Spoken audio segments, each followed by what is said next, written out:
Why is this Disney World restaurant so popular?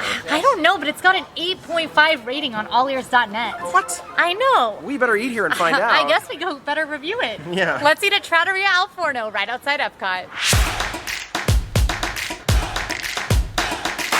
Trattoria Al Forno is an Italian restaurant here on the Disney World BoardWalk, which is adjacent to Epcot. You can walk right over here from Epcot during your Epcot day, or head on over here if you're staying at the BoardWalk, Yacht and Beach.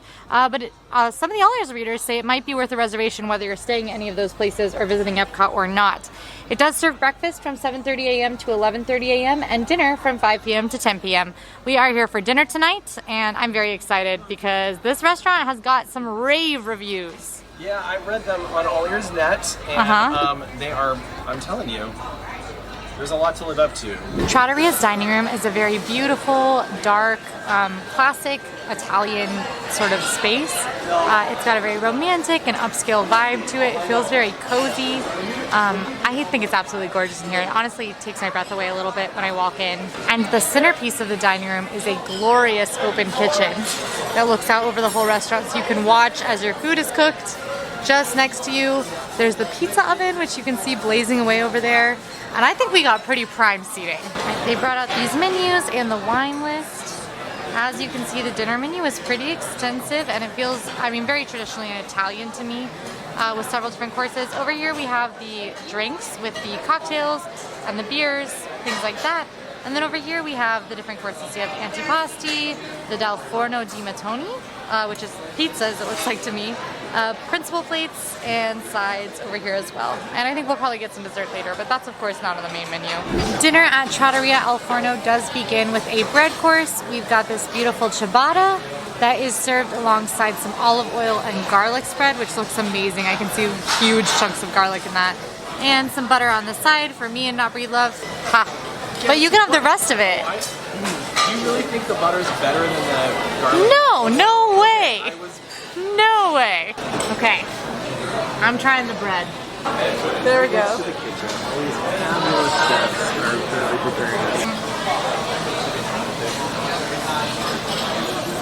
Life-changing. The minute I bit down, I couldn't even get through the ciabatta. No.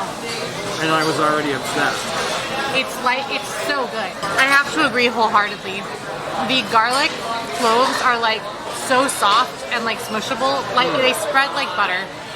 They have the nice garlic zing to them, but they're soft. They aren't like sharp.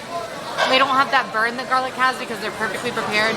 And it's in this beautiful high quality olive oil on this house-made, perfectly aerated ciabatta. Cheers. I'm trying out the Riff Pinot Grigio.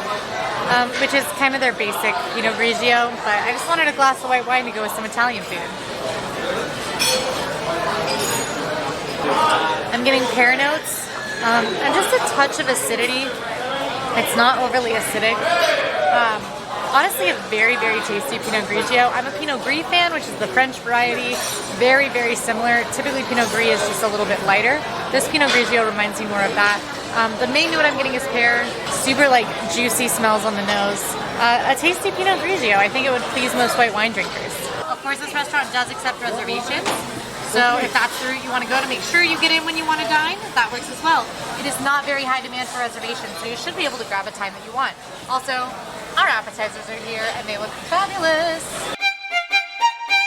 Alright, for our appetizers, we have here the plant-based appetizer. This is the Roma Tomato Bruschetta, which is grilled ciabatta, genovese basil in aged balsamic. It looks and smells amazing. We have the bruschetta. We also have over here what I'm most excited for, the Insalata Caprese, which is house-made burrata, ripe tomatoes, and extra virgin olive oil. Smells unbelievable, looks unbelievable. And house-made burrata, are you kidding? And then finally we do have the Tuscan salad, which is countryside greens, almonds, gorgonzola, blackberries, and a lemon vinaigrette. Very light. Looks like an amazing start to the meal. Tuscan salad time. Incredibly fresh ingredients. The greens are very tasty, but especially the fruit bursting with flavor. I mean, tastes like it could have been like picked on a vine outside. I know that's not the case. I know it's outside. It's the BoardWalk, not a blackberry farm. But it's the main flavor I'm getting is gorgonzola. Now, I really like fragrant cheeses like gorgonzola, so that's up my alley. However, I think if you're not a gorgonzola fan, this salad might not be for you.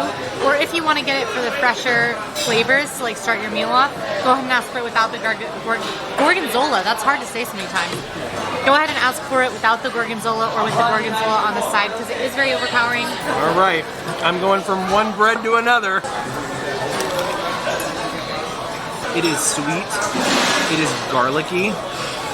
The bread is so deliciously toasted.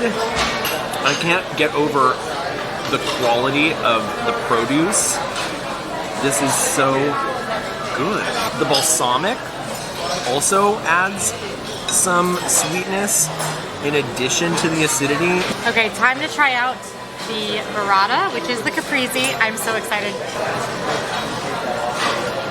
I'm gonna try the burrata by itself.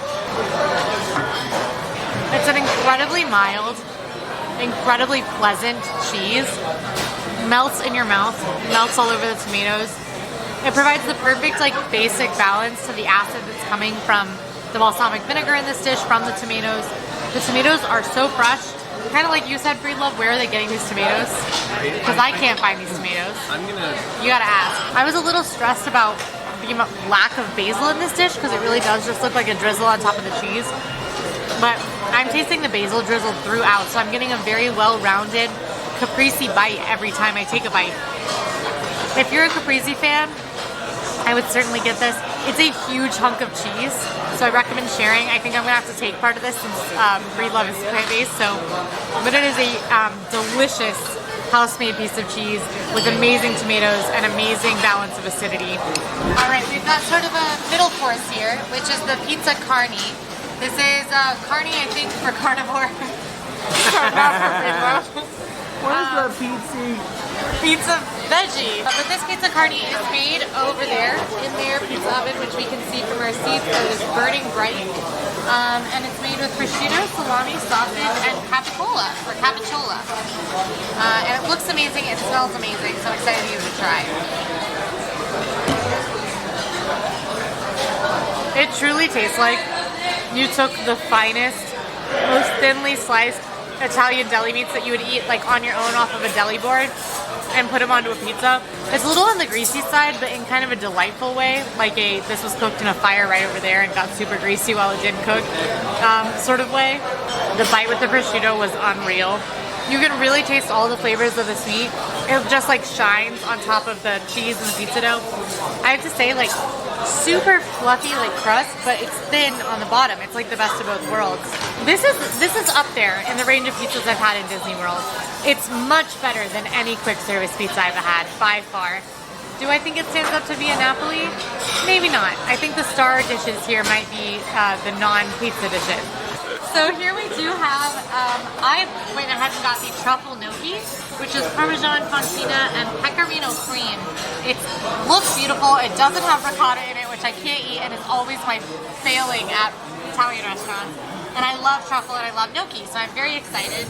And Breedlove went for the plant-based offering, which is the plant-based rigatoni bolognese with semolina rigatoni and slowly braised ragu.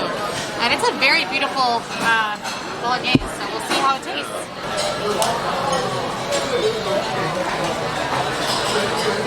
It doesn't taste plant-based. No. But it, like, at the same time doesn't taste meaty, so it wouldn't be off-putting to a plant-based eater. It's magical. A little salty, but magical. With all that savory flavor, and yes, this is on the saltier side, so if you are someone who watches your sodium intake, if you're sensitive to salt, this probably is something you want to skip, but I love this. And I love the little pieces of arugula on top. Alright, I've got the truffle gnocchi. I love truffle, I love gnocchi. There are crispy cheese crisps on top of this. Aggressive truffle, just aggressive. If you're like, oh, I like a little truffle oil, like a little truffle aioli, this is so much more than that. I love truffle, I love really aggressive kind of umami flavors like truffle has. And this dish is like whacking me in the face with truffle. These like crisps on top are sharp cheddar, which is slicing through the richness of the truffle, but accentuating the flavor. So it's just a super flavorful dish, just packs a serious punch. The gnocchi is perfectly cooked. Those like really soft potato noodles that you can just kind of bite right into. Absolutely delicious. All right, and of course we've gone for dessert menu.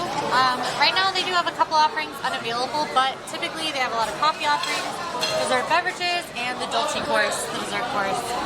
So I think that we are going to finish off with something a little sweet. All right, finishing off the meal. Unfortunately, they're out of the plant-based dessert. Sorry, Breedlove.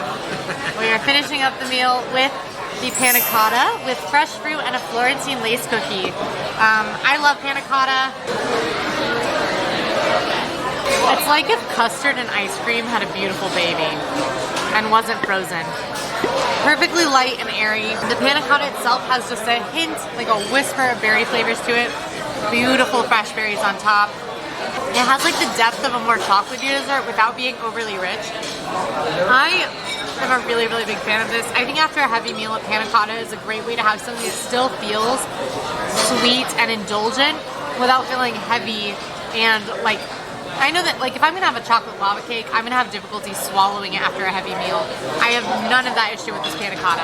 My advice to you, if you are over here having dinner, they run out of the plant-based dessert and you are a plant-based eater, I would walk over to Yacht and Beach to the Beach Club Marketplace or to the Ale and Compass Market because they both have a plant-based and gluten-free brownie that has icing on top. That is so good that I think anyone would love it, but especially plant-based and gluten-free eaters. We did it. We did. We ate Italian food. You ate most of it. I ate a lot of Italian food. But I You ate loved, Italian food too. I mean, I'm stuffed. Yeah, I'm so stuffed. And I have leftovers, of course. I absolutely loved it. I loved it too. Yeah, Trattoria Al Forno. First time for both of us. That is very rare. Besides these like really fancy restaurants, we have eaten most places in Disney World. At least one of us has. This was the first time for both of us, based completely on you guys, on our viewers, on what you like. And you did not steer us wrong. No, it you was are an amazing right. experience. This was, I would call this an underrated previously, not really on the radar, Yeah. but something that somehow you discovered. Yeah.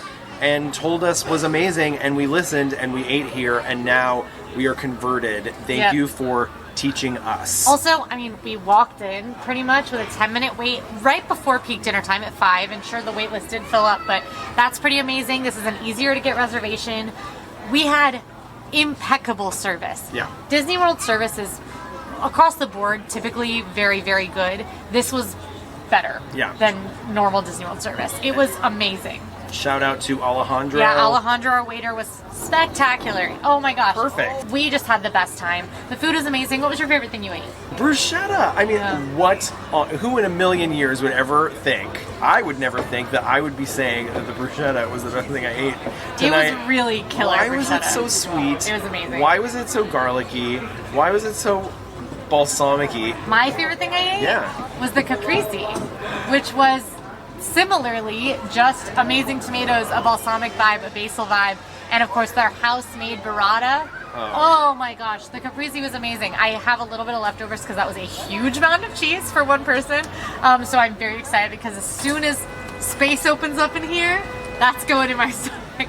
It was so good. The bolognese that I had that was plant-based, that was also rich and meaty without having meat in it, and you know, an amazing bolognese. An amazing bolognese that totally blew me away, and a special honorable mention to the way that the pasta itself was prepared. Italian food done right. Yes. In a pretty easy to access restaurant right here on the boardwalk. If you have an Epcot day, you want a little escape from the crowds, come grab an early dinner, maybe do their breakfast. Maybe we'll try their breakfast. Yeah. I hear amazing things about their breakfast as well. If you like this video, go ahead and like and subscribe. Now go watch our review of Monsieur Paul in Epcot. See you there. See you there.